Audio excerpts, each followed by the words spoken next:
જોઈ રહ્યા છો અહીંયા મોદી સાહેબનો એક અલગ ક્રેઝ છે।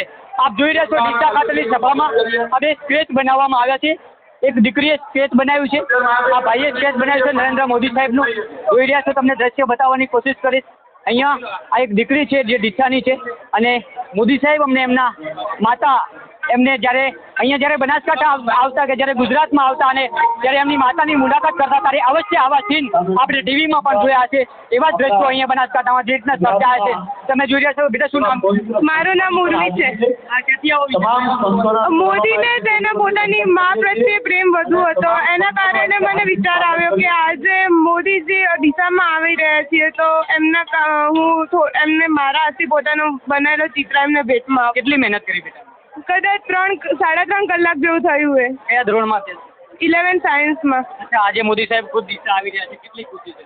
બહુ જ અતિ છે।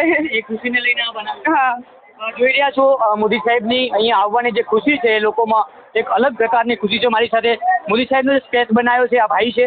કયું ગામ આપનું? રામપુરા ગામ। કેવી રીતે વિચાર આવ્યો કે આવું બનાવવું છે? મારો વિચાર તો પહેલેથી જ હતો। હું એક આર્ટિસ્ટ છું।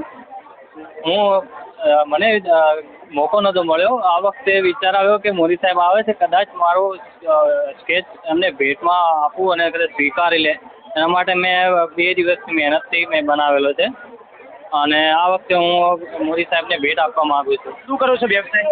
વ્યવસાય કરે ખેતી। જાતે શીખ્યો।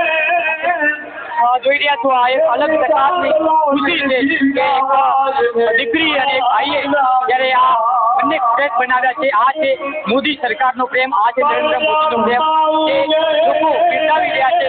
પોતાનો જેટલું પણ મગજ ચાલે છે તેનો તમામ પ્રકારનો ઉપયોગ કરીને આજે બંને સ્કેચ છે આ વિસ્તારના બંને એક યુવક છે અને એક આ ડીસાની દીકરી છે, બંને મોદી સાહેબને આપવા માટે સ્કેચ બનાવ્યા।